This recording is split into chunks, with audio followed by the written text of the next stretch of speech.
What's up, everyone? Welcome back to another People-First Playbook. I don't know about you all, but like that music just gets you in the mood to like group. I had a little bit of a headache coming into this. Nothing some Tylenol can't fix, but that music always just gets me in such a good mood. So welcome everyone to the People-First Playbook. This is episode 3. We're going to be talking about scaling success with a people-first approach for our good friends at Zuddl. Shout out to Jason Widup, Barath, the entire team over there. And for those that don't know, the whole show theme purpose of People-First Playbook is to create an integrated revenue campaign in sub 30 minutes. We're getting better every single week. Last week was 32 minutes. We might hit 30 minutes this week. We'll see. We have 2 fantastic guests with us today. You might see an additional third person on the screen. We've got Mark Killens, who is the co-founder and CEO of TAC, my partner. We have Andy. Shout out to Andy. Andy's always with me every single week, but we thought bringing Mark on to this specific episode as it relates to this space would be a perfect gateway. Mark has been a CMO in the event tech space. He knows it better than most. I work for him there, so I feel like, we're 2 pros when it comes to this type of thing. But Andy, before I throw it over to you, one quick question for everyone tuning in. If you do have questions, and please bring your questions. We want to make this interactive. Throw them in the chat. If we have time at the end of the event, we will get to them. If not, we will personally follow up with every single one of you. And with that, Andy, I'm throwing over to you for that campaign intro. All right. So Zuddl, we're talking about event management platform, event tech, right? Which is why we have 2 event guys in their past lives join us here today. So let's talk a little bit about what Zuddl offers, right? I say event management platform, but that can mean so many different things. Well, it handles pretty much everything from soup to nuts, between registration and ticketing, all the way through to broadcast, if we're talking about virtual events, to badges, through across virtual, hybrid, and in-person events. It's pretty much, as I kind of look at it, the all-in-one event management platform. So the reason that Zuddl came to us is they were originally built for virtual first events, but that's changed over the last year or so. They've rebuilt the platform, retooled it to be more agile, and handle both in-person and virtual events. And it's this new updated offering that they're coming into and really have capitalized on in the market with, that Jason, who Nick just mentioned, is seeking ideas from us 3 on. So we're looking for fresh ideas, things like that. And because of that, that's really the challenge. It's breaking through those perceptions that the market may have around Zuddl's historic offering. But really, when we think about it from a bigger perspective, and Mark, I mean, you can chime in here too, event tech is a very crowded and competitive market, isn't it? Super crowded and competitive, Andy and Nick. Yeah, I mean, it might be one of the most when you think about MarTech. And yeah, I got a lot of thoughts around this topic for sure. So thank you for having me on the show. It's an honor to be with you guys. Let's have some fun. Yeah. So Nick, I did a little bit of research to get kind of some context around what this crowded space actually looks like. And just quick numbers. I go to G2 and I look at event management platforms. There's 226 listings. That's people that have actually claimed their profile. So think about all those that have not.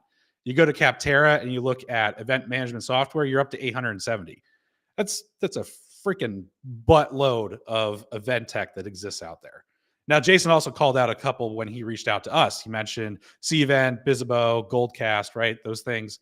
So when we think about like what the true ask is here, besides fresh ideas, right?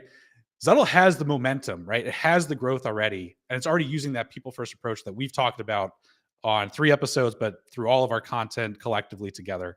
And it's how do we kind of scale that success further by innovation, experimentation, those fresh ideas that we're going to talk about here today, but also maintaining that people-first approach without defaulting back to traditional playbooks that, let's all face it and be real here, are outdated and no longer work.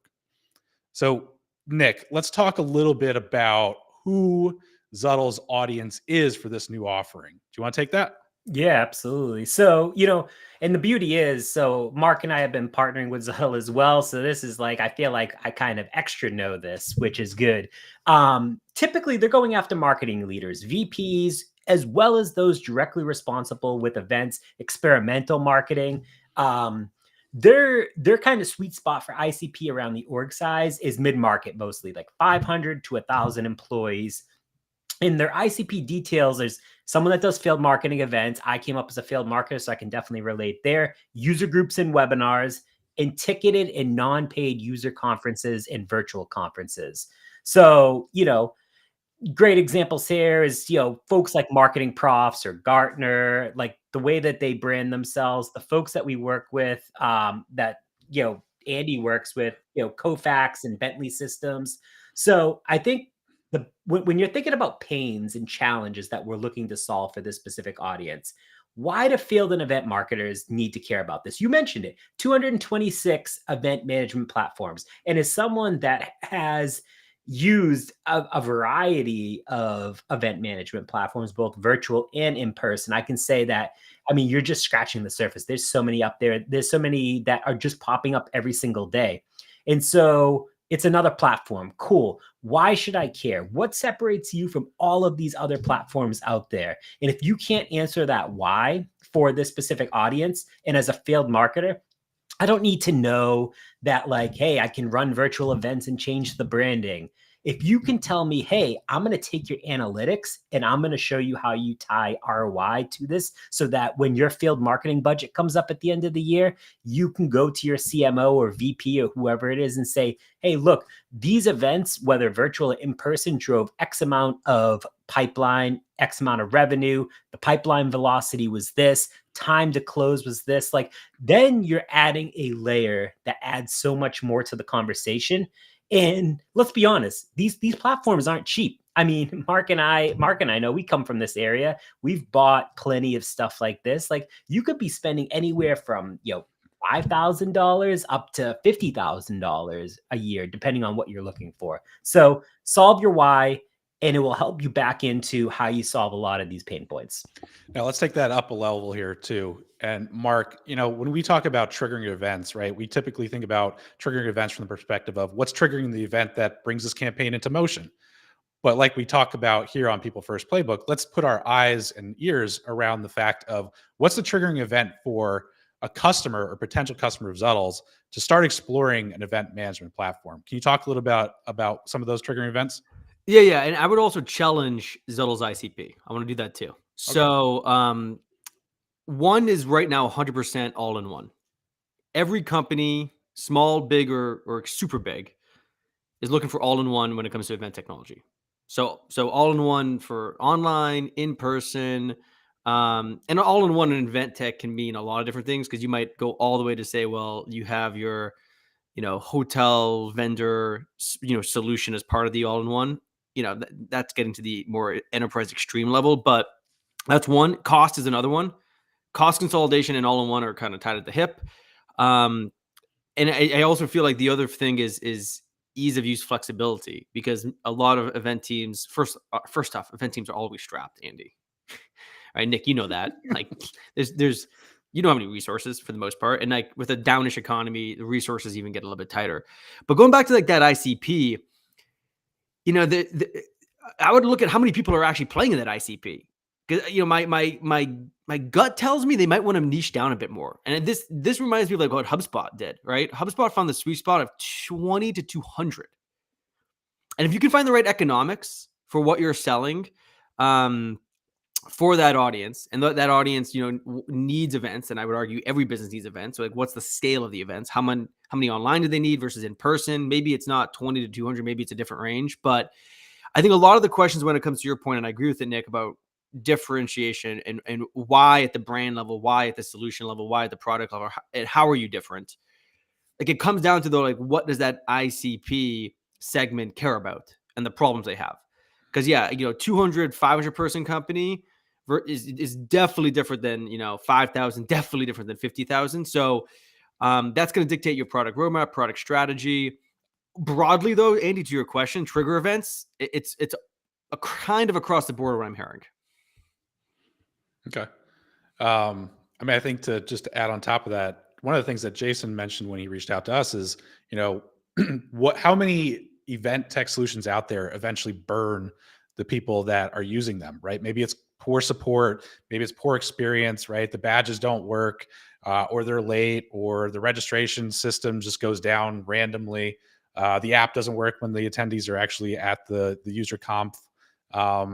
And I think that's the other triggering event that I would layer on top of what you just talked about, Mark, is from the audience perspective.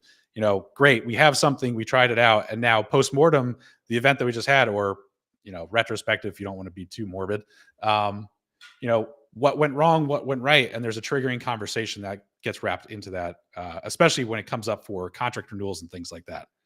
Agreed. So as we talk about kind of our ideas for growth here on top of the existing campaign, each of us, we're going to do a round robin for each of us. Let's talk a little bit about what's going on right now in that people first model that we're going to build on top of. So when we think about what's underneath the surface, what are those operational aspects of Zuddl's current campaigns? I mean, I'm not going to mince words here. There's a lot of social activity going on. They are engaging their audience. There's a diversified feed of content, from webinars to live shows to infographics, all visually pleasing. I don't go to the social feed and I feel like I'm going to see the same thing as I scroll further down. No, it's completely diversified. And I think that kind of shows through then with the partnerships that they're creating and leveraging, the paid media that they're using interspersely, right, to get the message out, to distribute to that ICP. But when we build on top of that, right, we have a great foundation, but we need to be creative here as we think through our growth ideas, because we're scaling it up, right? We're building on top of something that's unique, right? Something that's innovative, that experimentation wise, and is really ultimately impactful.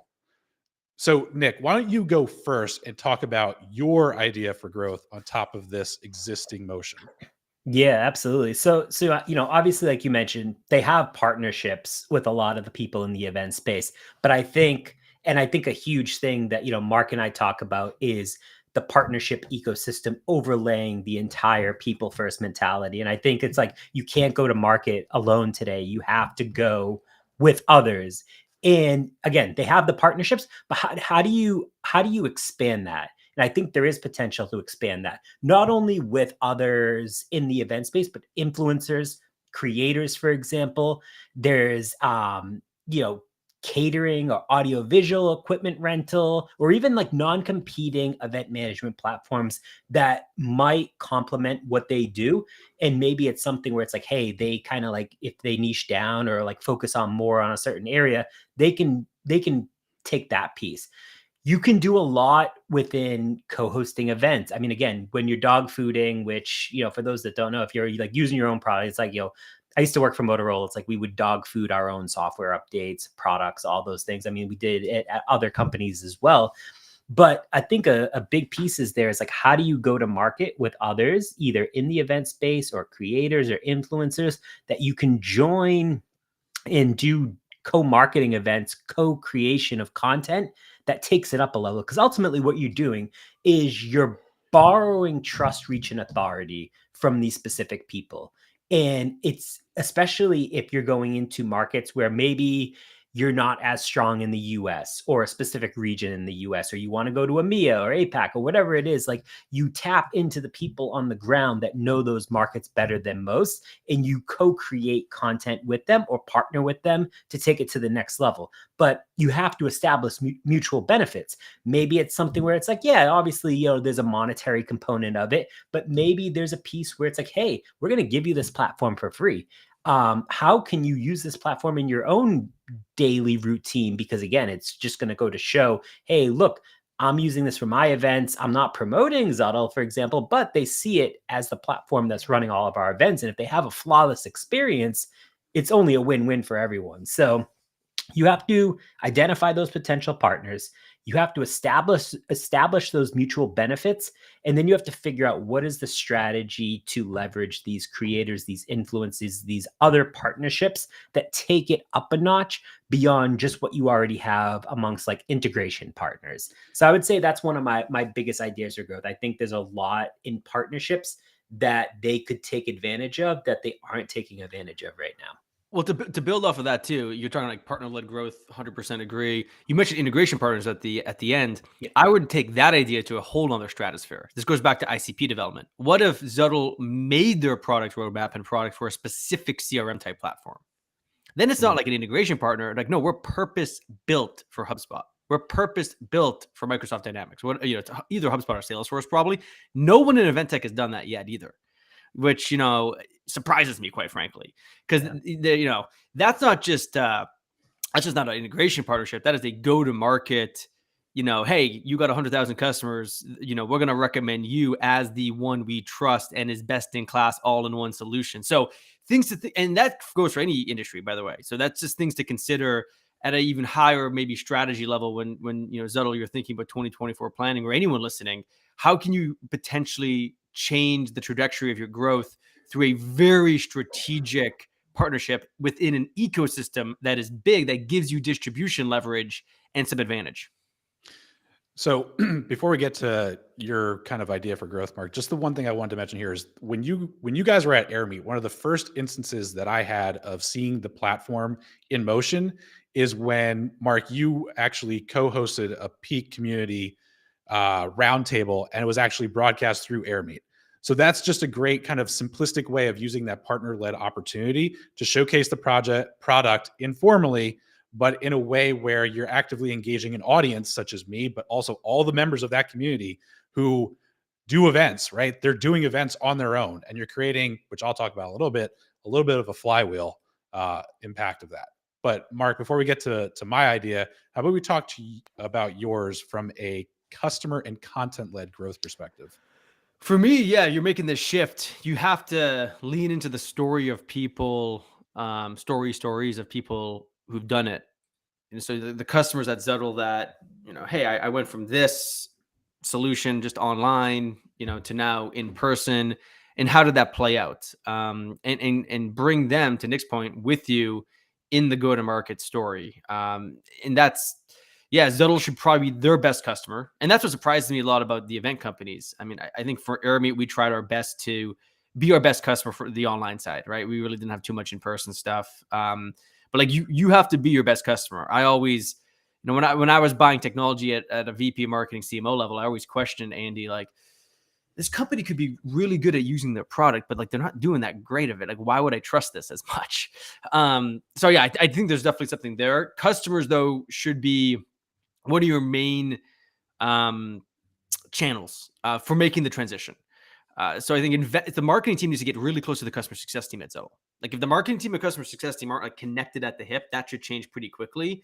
And the marketing team, especially the product marketers, should be embedded into those conversations and learning as much as they can to then refine that messaging, refine the offers, refine the go-to-market. To me, that's that, because it's a product pivot. To me, that's like the ultimate thing that has to happen. And then along with, Zuddl should probably create as part of this campaign as an offer, like a customer advisory board of customers who've made this transition. That's then using their voice and their beliefs and actual outcomes to create goodwill and awareness at the beginning of the flywheel, right? So you're going from the customer-led side to the community-led side to Nick's point, putting them in the market, and then you're the best customer of your own product. I got a few other ideas, but I know we have 11 minutes supposedly left, so I don't want to go too far. All right, save it for another day, man. Save it for another day. All right, so you're talking about the flywheel. I'm talking about the flywheel, but I'm accelerating a little bit. And my idea is harnessing the power of attendee feedback. So I want to think about this from the perspective of looking beyond the actual buyers of Zuddl to the actual people that are most deeply affected by its usage. And that's the event attendees. And my idea here is, how do we solicit and gather insights and feedback, the goods, the bads of the event experience, right? I go to South by Southwest. What did I like about the process? What did I hate about the process? I go to CES, same thing. I go to something like Marketing Profs B2B Forum in Boston, same idea, right? But here's the cool thing is there's a couple different ways we can solicit this information. If it's in-person events, we can do street style videos if we have somebody on the ground. Or we can do it as a follow-up, right? People post all the time, hey, I'm here, or really enjoying this session, right? Just a minor piece of social monitoring is going to open up the doors to reach out to these folks and just start a casual conversation. Hey, I saw you were at CES. I saw you were at, B2BMX, things like that. Tell me a little bit about your experience kind of registering. Like, what were some of the things you found valuable? What were some of those that you didn't? Because what I'm seeing here then is we're leveraging those insights and we're creating a lot of powerful outputs of that. Number one is we're creating a story and a narrative that we can take in an ABM model to the event organizers. We basically just solicited data that we can bring to the table and give them value when they're doing their retrospective and postmortem of the event. Smart. While also keeping Zuddl top of mind, because we're the ones that are delivering that information to them. So we're automatically part of the conversation with the executive suite or anybody else involved in those stakeholders.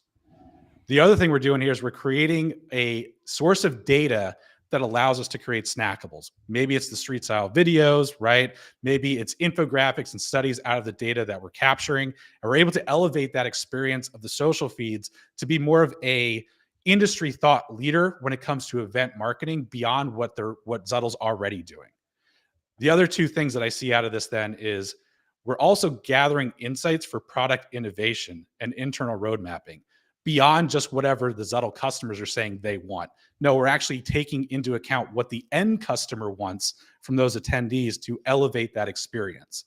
And then lastly, through all this, we're actually creating that flywheel, right? We're creating awareness and conversation within the event organizers. We're also creating a relationship with attendees, which probably run their own events. So we're creating this rapid motion here of more awareness, more demand being created, as well as the content that's coming out of all of this that we can use in all of our different marketing motions.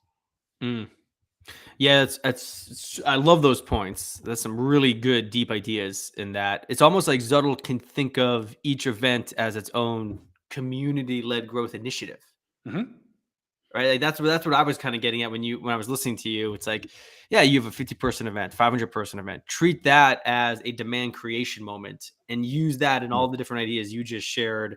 And I'm sure there's others to help, spin the flywheel. And then if Zuddl ever goes as far as to create an owned community, like more of a member-led motion, it could be interesting to kind of tie those pieces together as well, where you're just then, of course, naturally trying to move people into this experience where I do think that's important because education when it comes to events is lacking. And there's something to be said there. But again, not enough time to talk about that in depth today.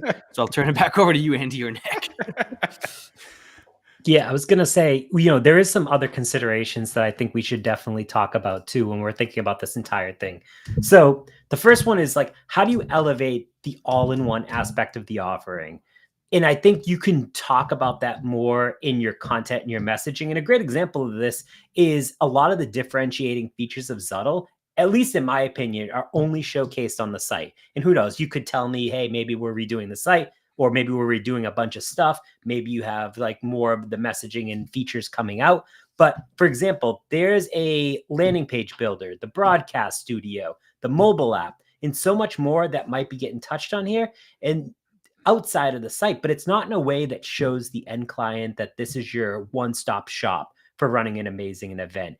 No third-party landing page tools, no apps that are going to require mops to integrate, none of that crap. This is the last event tool you will ever buy. I think it's like doubling down on that piece of it.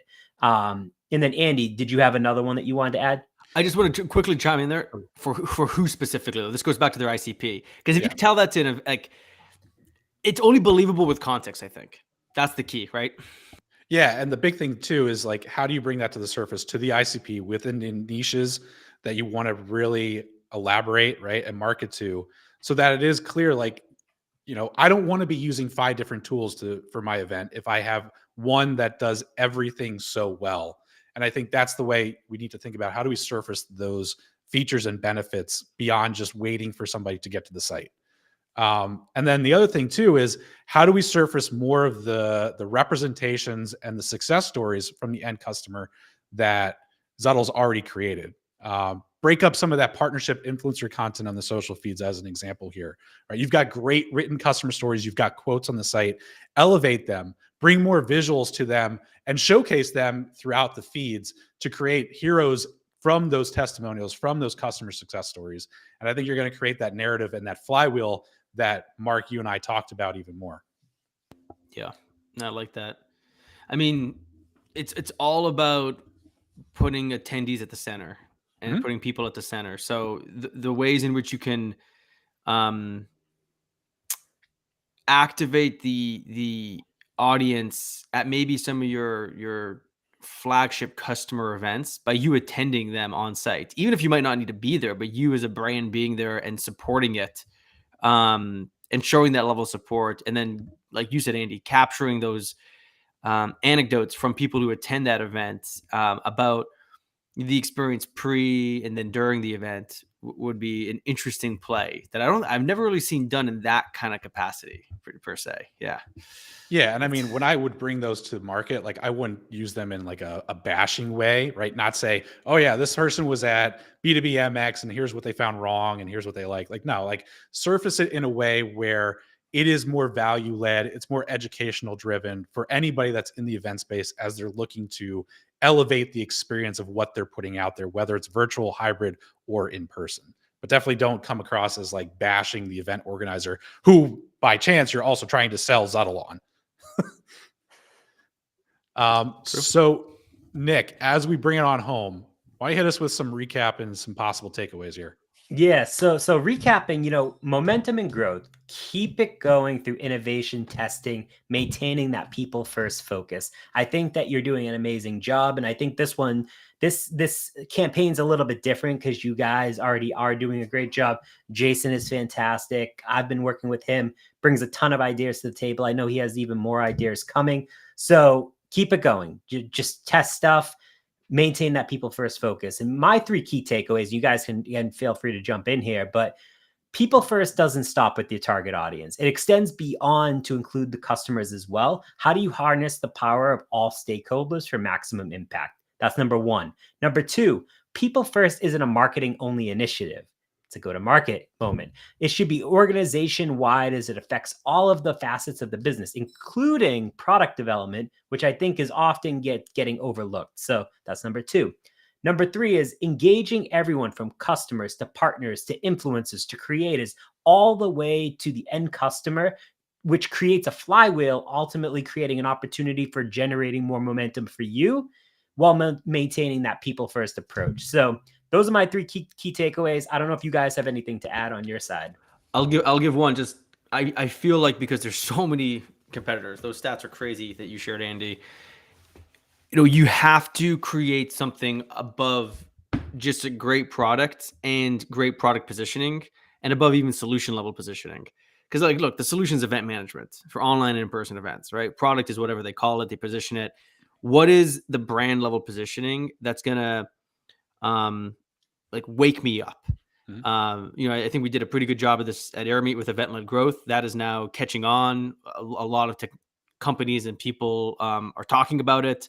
You need something, provocative, interesting, that actually has meat on it though. If you just throw a bone out there and there's no meat, that's not going to have staying power. You need something that has staying power. You need to commit to it for like minimum 3 years, right? Drift committed to conversational marketing for 3+ years. HubSpot, obviously 3+ years. Like you can't expect to do it for a year or 2. And that's what, we ran into that at AirMeet where, we unfortunately weren't able to see it through, didn't have enough time, but, at least it resonated enough. Now others are talking about it. And that's what makes a great point of view or thought leadership category, whatever you want to call it, stick. So I do feel like there's a component of that as well. And Andy, like, I would love to get your take. To me, they also need to be doing in-person events, like a lot more probably, right? Going back to the whole idea of like using your own product, things like that. What are your thoughts as you wrap this up? Yeah, I think there's the balance there of right cost versus impact, but definitely showcasing the product more, like using that example I mentioned with AirMeet and you with Peak, right? Getting out there in a cost-effective but impactful way to showcase the power of Zuddl beyond just going to the site or having, tuning into any of those live stream events like Nick, you're on one or two of them, I know for sure. But yeah, to your point, eat your own dog food, be out there, showcase it. Whether it's, showcasing it through a speakership, right, a presentation, or just on the ground, right, and talking to attendees like I mentioned. But yeah, Mark, thank you so much for joining today's People First Playbook. Like I said, we brought in an event expert to talk about event management, so it played out really well there. Next episode is set to air on Tuesday, the 14th of November, 12 o'clock Eastern. In the meantime, if you want to get updates on the show schedule, watch previous shows, or submit a campaign or initiative for a potential future episode, check out dragon360.com/peoplefirstplaybook. And for other episodes, check out the TAC Network, and you will be able to watch those shows of past episodes and more. If you have any questions, comments, anything like that about today's show, reach out to Nick, Mark, or I. And until next time, catch you guys later. Peace.